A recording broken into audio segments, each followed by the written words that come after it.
চরিত্র শুধু মানুষের সাথে নাই, এটা একটা দিক অত্যন্ত জরুরি। অনেকের চরিত্র মানুষের সাথে ভালো, কিন্তু মানুষের মালিক আল্লাহ রব্বুল আলামিনের সাথে তার চরিত্র খারাপ, সে আবার চরিত্রবান হইল নাকি? বাপ যদি জন্ম দিয়ে এতটা অধিকার রাখে, মা যদি 10 মাস পেটে রেখে এত অধিকার এত হক রাখে, বড় ভাই বোনেরা কোলে পিঠে করে মানুষ করার জন্য এত বেশি হক রাখে, তাই না? খালা ফুফুরা এত বেশি হক রাখে, তাহলে যিনি আমাকে সৃষ্টি করেছেন, একবারে তুচ্ছ ঘৃণিত পানি থেকে আপনাকে সৃষ্টি করেছেন, আমাকে সৃষ্টি করেছেন, এবং এইরকম আল্লাহ বুঝ দান করেছেন, শক্তিশালী করেছেন, এবং কত নিয়ামত দিয়েছেন, ভিতরে নিয়ামত, বাইরে নিয়ামত, চারিদিকে নিয়ামতের নিয়ামত সব আল্লাহ দিয়েছেন। তার সাথে ভালো সম্পর্ক হইতে হবে না? তার সাথে আচরণটা ভালো হইতে হবে না? সেটাই হচ্ছে সহি আকীদা, আর সেটাই হচ্ছে বিশুদ্ধ ইবাদত, পূর্ণরূপে ইবাদত, সুন্দর করে ইবাদত বন্দেগী করা। এই জন্য রাসূলুল্লাহ সাল্লাল্লাহু আলাইহি ওয়াসাল্লাম দোয়া করতেন, আল্লাহুম্মা আইন্নি আলা যিকরিকা ওয়া শুকরিকা ওয়া হুসনি ইবাদাতিকা, হে আল্লাহ আমাকে সাহায্য করুন, আলা যিকরিকা, সব সময় তোমাকে স্মরণ রাখার। আপনি যদি আপনার বন্ধুকে ভুলে যান, 1 সপ্তাহ যোগাযোগ না করে, যার সাথে ডেলি যোগাযোগ করছিলেন, মনটা তার খারাপ হয়ে যাবে। সে ভুল বুঝবে আপনাকে যে কি ভুলে গেছো, আর আপনি ওই সপ্তাহে জুমা পড়া মুসলমান, হ্যাঁ জুমা পড়া মুসলমান, যেই সময় আল্লাহর পক্ষ থেকে আল্লাহর হুকুমে ডাক দিচ্ছে মুয়াজ্জিন ফজরের নামাজে, জোহরে, আসরে, মাগরিবে, এশায়, আর সেই সময় আপনি ঘরে আড্ডা দিচ্ছেন না, ঘুমাচ্ছেন, আল্লাহর সাথে আপনার সম্পর্ক ভালো? কখনো সম্পর্ক ভালো না।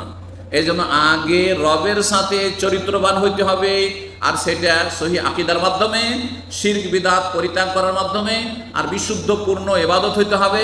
কমপক্ষে ফরজ ইবাদত বন্দেগীগুলো অবশ্যই কায়েম করতে হবে, তারপরে সুন্নত নফল যতটা সম্ভব করে যেতে হবে। আল্লাহর সামনে আপনি কত হারাম কাজ করে যাচ্ছেন, অথচ স্ত্রীর সামনে পারবেন না, স্ত্রীকে ভয় করছেন আপনি। স্ত্রীর সামনে কোনো মহিলার সাথে টেলিফোনে কথা বলতে পারবেন যদি স্ত্রী স্ট্রং থাকে, অত স্ত্রীর ভাই বেরাদর, আত্মীয় স্বজন, বংশ যদি জাঁদরেল থাকে, হ্যাঁ একেবারে ভালো করে সাইজ করে দিও, আপনাকে ভয় থাকে, স্ত্রীর সামনে একটা টেলিফোন করতে পারবেন? হ্যাঁ, কখনো পারবেন না। আর রবের সামনে অহরহ আপনি গুনার কাজ করে চলে যাচ্ছেন, যে রব যে কোনো সময় ধরে নিতে পারে, যে কোনো সময় পাকড়া করতে পারে, যে কোনো সময় সাজা শাস্তি দিতে পারে, যে কোনো সময় হালাক করে দিতে পারেন, যে কোনো সময় আযাব নেমে যেতে পারে। একটু ভয় করেন না আপনি? আল্লাহকে লজ্জা করেন না, মানুষকে লজ্জা করছেন। আরে মায়ের সামনে, স্ত্রী তো আপনার স্ত্রী, তারপর স্ত্রীর গাখানে হাত দিতে পারছেন না, স্ত্রীর গায়ে পাশে ঘেসে ঘেসে বসতে পারছেন না, লজ্জা পাচ্ছেন যে মা বসে আছে, মায়ের সামনে কি করে আমার স্ত্রীর গায়ে হাত দেবো? অথচ জায়েজ কাজ, হয়তো সেটা অশোভনীয়, হ্যাঁ, কারণ একটা সামাজিকতা আছে, কিন্তু আপনি আল্লাহর সামনে অহরহ গুনার কাজ করে যাচ্ছেন, আল্লাহর সামনে পাপ করে যাচ্ছেন, আল্লাহ সব শুনছেন আর মিথ্যা কথা বলে যাচ্ছেন, আল্লাহর সামনে আপনি ধোঁকাবাজি করে যাচ্ছেন, আল্লাহর সামনে আপনি বেঈমানি করে যাচ্ছেন, আল্লাহর সামনে আপনি হারাম খেয়ে যাচ্ছেন, হারাম দেখে যাচ্ছেন। আপনি চিন্তা করুন তো দেখি, আমার সামনে বসে ফেসবুকে খারাপ ছবি দেখতে পারবেন না, সামান্য খারাপ একটা মহিলার ছবি বের করতে পারবেন না, আমার সামনে বসে পারবেন না, ঠিক কিনা? আমার সামনে আপনি বিড়ি ধরাইতে পারবেন না, আপনি সিগারেট ধরাইতে পারবেন না, আপনি পারবেন? কখনো পারবেন না। অন্তত এতটা আদব কায়দা আমাদের বাঙালি জাতিতে আছে যে আলেম ওলামা দাড়িওয়ালা দেখলে যতই বড় ব্যক্তি ওখানে চট করে সিগারেটটা ফেলে দিবে, বিড়িটা ফেলে দিবে।